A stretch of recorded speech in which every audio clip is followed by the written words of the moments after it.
claro que este mundo precisa urgentemente, como diz com sabedoria Gandhi, de maior compreensão. É claro que nós precisamos de mais diálogo, precisamos cessar a guerra. Claro que as pessoas têm direito à vida pacífica, a não serem violentadas no seu lar com assaltos, ou violentadas na rua, ou violentadas por quaisquer que sejam as autoridades ou os criminosos. O que eu digo é, será que as pessoas também não têm direito de estarem mal? Ou não têm direito a odiar eventualmente? Como eu disse, eu sou uma pessoa pouco inclinada à violência. Eu disse a um jovem que parou com seu carro no Shopping Cidade Jardim, eu tirei foto em 2 vagas para deficiente, no meio de 2 vagas. E eu tirei foto e fui conversar com ele, um moço, no apogeu dos seus 20 anos, dono de um carro muito bom, e eu disse a ele, a vaga é para deficiente físico, não mental. Não há vaga para deficiente mental, não. Só para deficiente físico. Depois de me certificar que o tamanho dele impediria uma reação mais brutal, naturalmente. Várias pessoas pediram para você falar um pouquinho do caso recente do menino que atirou na professora e depois se matou. Entre elas foi a Ana Lucília, ela te pede para falar sobre isso, e ela também te pergunta o que você teria a dizer sobre o bullying, se seria também uma expressão do ódio. Tenho dificuldade em analisar um caso tão recente sobre o qual nada se sabe além do caso em si. Um filho de um guarda municipal de família aparentemente estável, numa escola padrão, numa escola de boa qualidade, toma um gesto de violência indescritível, atira contra a professora e depois se mata. Eu tenho mais dificuldade em entender o se mata do que atirar contra a professora. Como professor, eu acho muito frequente que alunos queiram atirar em mim e eu queira atirar neles. Que isso não tenha ocorrido é uma questão de sorte, talvez, ao longo dos anos. Vocês veem aqui uma imagem de um dos temas mais frequentes da história da arte, a morte e a donzela. A donzela vaidosa, esse é um corpo perfeito para o século XVI, branco, sinal de que ela não trabalha ao sol, ela é uma mulher de elite, um pouco mais cheia que o nosso padrão Twig, imposto nos últimos 40 anos. É uma moça que, tendo um pouco mais de carne, significa que ela é uma aristocrata, come mais do que o necessário e não pega sol. Essa moça com cabelos longos, sinal de juventude e geralmente na arte de virgindade. Os jovens não sabem o que é isso, mas procurem no dicionário o que é virgem. Vocês vão encontrar no dicionário mais tradicional, mais antigo. Tudo isso lembra que também, nesse mundo onde a incerteza é a marca, segundo Baudrillard, que as certezas que nos dão num dia, no outro dia já desapareceram. Para dar 4 exemplos que me ocorreram. Café preto causava gastrite há um tempo, hoje se diz que cura Alzheimer. Café preto regularmente estimula o cérebro e evita Alzheimer. Eu tenho uma outra teoria que eu vou expor a vocês e que já vai valer a noite inteira. O que cura Alzheimer é comida mineira. Se vocês comerem pururuca todos os dias, vocês não desenvolverão Alzheimer porque morrerão bem antes da idade em que se desenvolvem esta doença. É reconhecido cientificamente que coisas, frituras, pastéis de feira e outras coisas curam todas as doenças degenerativas típicas da terceira idade. E é reconhecido que quem come muita fruta, muito cereal e muita fibra desenvolve Alzheimer. Vai chegar a uma idade com todos os problemas. Então agora vocês sabem, podem correr direto para a pururuca, né? Evita nunca. Quem come pururuca não envelhece. Fica bem, fica bem. Apenas fazendo um movimento, essa brincadeira estética nos mostra exatamente aquilo que eu passo. Não há uma ruptura absoluta entre jovens e velhos. Na verdade, a velhice nada mais é do que parte de um processo de vida que começou na juventude. Os velhos não são radicalmente diferentes do que eles foram na juventude. Pessoas que são pessimistas na juventude raramente se tornam velhos, alegres, dinâmicos. Pessoas que eram chatas com 17, com 70 são chatérrimas. Ou seja, não é absolutamente uma mudança. A cor da morte, dizem os italianos, é a cor da vida. Essas vantagens e desvantagens são contidas poeticamente nessa imagem, em que uma senhora olha para um senhor e no rosto deles contemplam aquilo que eles viram a primeira vez. Ou seja, o momento lindo em que eles se apaixonaram, quando ela saía da orelha dele, ou seja, da casa, e ele tocava violão. Essa imagem mexicana mostra que a memória também é uma construção. numa certa sabedoria para quem é religioso, feita por Deus, para quem é materialista, feita simplesmente por uma lógica biológica, nós geralmente nos apaixonamos e casamos quando temos uma visão perfeita.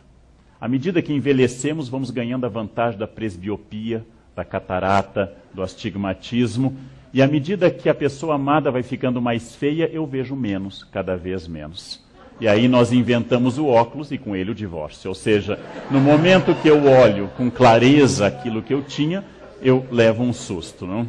E é muito curioso, ao invés de ver a presença constante em todos os tempos disso. Esta senhora, vamos pensar na casa de 75, 80, é ainda aquela jovem que saiu. Ela ainda é, porque aquela experiência está com ela. Aquela experiência está absolutamente dentro dela, porque é uma experiência dela, que vai ser ressignificada inúmeras vezes.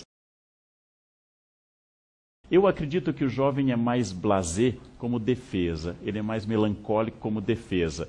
Ele não tem muita sociabilidade, ele não tem muito dinheiro, ele não sabe muito das coisas, então tudo é um saco. Ele olha com aquele ar assim, quem olha para a bomba de Hiroshima ou para uma... todo aquele ar de déjà vu, blasé, que é típico da nossa adolescência ocidental. Ou seja, aquela cara de que não estão dizendo o que eu quero e não estão falando o que eu quero. E hoje com um agravante, todos os jovens são nativos na linguagem tecnológica. Todas as pessoas de idade são recém-chegadas a esse mundo. Como diz um autor, os jovens falam tecnologia sem sotaque.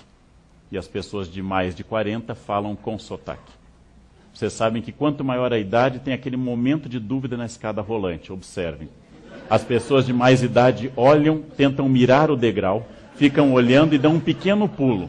Porque a minha geração que viu surgir a escada rolante, a gente ia em Porto Alegre nas lojas americanas para ver escada rolante, comer banana splits, as novidades daquele momento. A gente era narrado de histórias de escadas que engoliam pessoas, trancavam e nunca mais saíam. A minha geração tem um pequeno momento de dúvida. Os jovens já entram na escada rolante com mais segurança. Imaginem uma senhora num terminal de computador de um banco qualquer.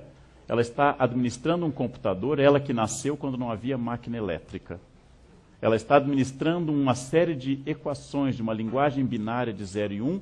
Ela está administrando uma coisa totalmente estranha à formação que ela teve. A formação que ela teve a educou para outra coisa. E este mundo representa esse desafio tecnológico. Desafio que parece que hoje vem pelo DNA. Alguém já nasce dominando técnica. Isto faz parte de um outro tipo de ruptura, que não é mais econômica e social, mas é de conhecimento. Há pouco nós descobrimos com uma pesquisa que os jovens, ao usar muito computador, têm um córtex pré-frontal mais desenvolvido do que as pessoas que leem muitos livros. Significa que quem lê livro desenvolve áreas como o cerebelo que tomam decisões mais lentas e ponderadas. Quem desenvolve o córtex pré-frontal no cérebro, essa fronteira extraordinária do ser humano, desenvolve mais decisões rápidas. É uma geração Windows que está no Messenger, que está no Twitter, fazendo o seu blogzinho, está respondendo a e-mail, essa coisa antiga para os jovens, né? E-mail lenta, pode demorar, às vezes, horas para o e-mail. Essa pessoa jamais vai entender, para o bem e para o mal, por exemplo, que eu escrevi uma carta para a Europa e a resposta veio em 3 meses. Olá, boa noite. Boa noite. Meu nome é Raíssa, eu tenho 20 anos e... Não se preocupe, isso passa, Raíssa. Juventude. Tudo passa. Eu posso lhe dizer que passa rápido. Passa rápido. Não é uma praga. Não é uma praga. Mais uma vez eu tenho que reconhecer minha impotência, pelo menos no campo acadêmico, para poder responder a essa questão. Ou seja, o que vai ser o futuro? Não tenho a menor ideia. Quando eu era estudante, na USP, eu vi um comício relâmpago de um líder sindical de esquerda, que era o Lula. E o centro do comício dele era... Eu sei, os jovens não vão acreditar, Lula era de esquerda, os jovens jamais vão acreditar nisso, mas acreditem na palavra do tio, era. E os jovens de hoje, para o bem e para o mal, a maioria da classe média, pelo menos, ou baixa também, tem um sonho muito parecido com a avó, casar bem e ter uma boa carreira. O choque de gerações constituiu esse fenômeno único. Os jovens derrubaram a Bastilha da opressão, mas querem morar no Palácio de Versalhes. É uma revolução francesa muito estranha. Eles querem toda a opressão abaixo, mas querem o luxo do Palácio de Versalhes. Em 68 queriam derrubar a Bastilha e Versalhes e construir um novo mundo. Os de hoje querem o melhor de cada mundo, liberdade de um e conforto, luxo de outro, né? Isto é uma novidade dos nossos tempos. Ver de forma negativa, em geral, um discurso dos velhos. Em geral, o discurso de quem envelheceu e diz: no meu tempo tudo era melhor. Para citar um caso pessoal, minha falecida avó no Rio Grande do Sul dizia que no tempo dela não havia violência. No meu tempo não havia violência. Hoje a violência é brutal. Eu dizia: vó, a Segunda Guerra matou 50 milhões de pessoas, você fugiu da Alemanha por causa disso? Ela disse: não tinha violência. 50 milhões, nunca matamos tanto, né? Apesar do esforço atual, nós nunca conseguimos matar. Não, no meu tempo tudo era paz, etc. Por quê? Porque ela está construindo uma memória da infância. Ela está construindo uma memória de um mundo que todo mundo se respeitava, todo mundo cumprimentava todo mundo. É uma memória, em geral, rural, é uma memória de cidade pequena e uma memória de juventude, que somadas produzem essa fantasia.